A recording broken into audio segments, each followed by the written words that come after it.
போற வழியில் ஒரு மெடிக்கல் கிட் வருது. அதாவது நம்ம ஹீரோவுக்கு அடிபட்டிருக்கோம். இப்போ அவன் அந்த மெடிக்கல் கிட்ட தொட்டோன்னே அவனுக்கு எல்லாமே குணமாயிடுது. ஆனா இதெல்லாம் அந்த கேமுக்குள்ள இவங்க நார்மல் மக்களா இருக்கிறப்ப டச் கூட பண்ண முடியாது. அதே மாதிரி அவனுக்கு மேல நிறைய காசு வருது. அதை டச் பண்ண உடனே எல்லாமே அவனோட அக்கௌண்ட்டுக்கு போகுது. இப்ப ஹீரோ நினைச்ச மாதிரி ஷூஸ் அது இது நிறைய வாங்கிக்கிறான்.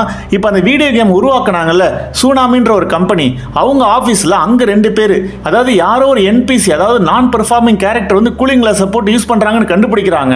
அதாவது நம்ம ஹீரோவை தடுத்து நிறுத்த பாக்குறாங்க, ஆனா முடியல. இப்ப அவங்க ஒரு போலீஸ் மாதிரி அந்த கேமுக்குள்ள வந்து நம்ம ஹீரோ கிட்ட நீ ஒரு நார்மலான ஆளு, நீ பிளேயர் மாதிரி பிஹேவ் பண்ணக்கூடாதுன்னு சொல்றாங்க.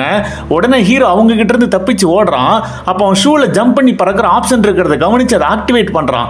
அது மூலமா ஜம்ப் பண்ணி அவங்க கிட்ட இருந்து தப்பிக்கிறான். அப்படி ஜம்ப் பண்ணும்போது ஒரு ரெக்கிங் பாலை பிடிக்க ட்ரை பண்றான். ஆனா மிஸ் ஆகி கீழே விழுந்துடுறான். ஆனா அப்படி விழும்போது இன்னொரு ஆப்ஷன் மூலமா அவனை சுத்தி ஒரு பபுள் கிரியேட் ஆகுது. அப்பாடா தப்பிச்சிட்டோம் அப்படின்னு அவன் நினைக்கும் போது வெளியில ரியல் லைஃப்ல இருக்கிற கேமோட ப்ரோக்ராமர்ஸ் வந்து ஒரு காரை வர வச்சு அவனை இடிச்சு அது மூலமா கொன்னுடுறாங்க. ஆனா அவனை கொன்னாலும் கேம்ல பிளேயர்ஸோட எண்ணிக்கை குறையணும்ல, அது குறையவே இல்லை. அதை பார்த்து எல்லாருமே கன்ஃபியூஸ் ஆகுறாங்க. அந்த கம்பெனியோட எம்டி கிட்ட சொல்லணும் முடிவு பண்றாங்க. அந்த கம்பெனியோட எம்டி தான் அந்த படத்தோட வில்லன். இப்ப அந்த 2 பேர்ல ஒருத்தனோட பேர் கீஸ். இப்ப பிளாஷ்பேக்ல இந்த கீஸும் மில்லியும் ஒன்னா ஒர்க் பண்ணியிருந்திருக்காங்க அப்படின்னு காட்டுவாங்க. அதாவது அவங்க 2 பேரும் சேர்ந்து லைஃப் அப்படிங்கிற ஒரு புது கேமை டெவலப் பண்ணிருக்காங்கன்னு காட்டுவாங்க. அந்த மில்லி தான் இப்ப இவங்களோட ஃப்ரீ சிட்டி அப்படிங்கிற கேமை பிரேக் பண்ணி உள்ள வந்திருக்கா. முக்கியமா அவளோட கான்செப்டை தான் இவங்க திருடி இருக்காங்களான்னு சந்தேகப்பட்டு உள்ள வந்திருக்கா.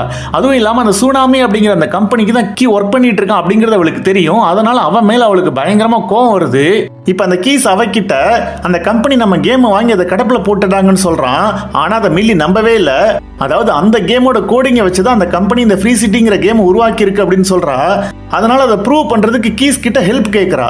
ஆனா அதுக்கு அவன் முடியாதுன்னு சொல்லிடுறான். இப்ப மில்லி மறுபடியும் அந்த கேமுக்குள்ள லாகின் பண்றா.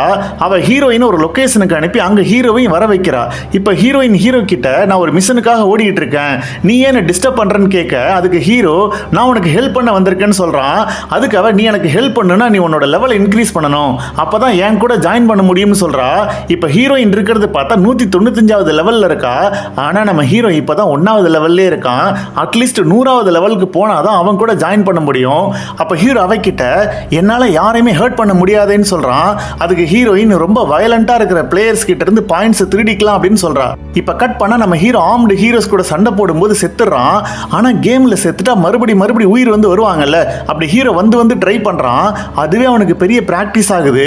அது மூலமா மற்ற பிளேயர்ஸ் எல்லாம் தோக்கடிச்சு காசு நிறைய சம்பாதிக்கிறான். இப்ப ரியல் லைஃப்ல இதெல்லாம் பார்த்துக்கிட்டு இருந்த இன்ஃப்ளூயன்சர்ஸ் யார் இந்த பிளேயர்னு தேட ஆரம்பிக்கிறாங்க. ஆனா அதுக்குள்ள ரியல் லைஃப்ல வீடியோ கேம் பார்த்துட்டு இருக்கிற எல்லாருக்குமே அந்த ஹீரோ கேரக்டரை பிடிச்சிருது. குழந்தைங்களாம் நம்ம ஹீரோ மாதிரி ட்ரெஸ் பண்ண ஆரம்பிக்கிறாங்க.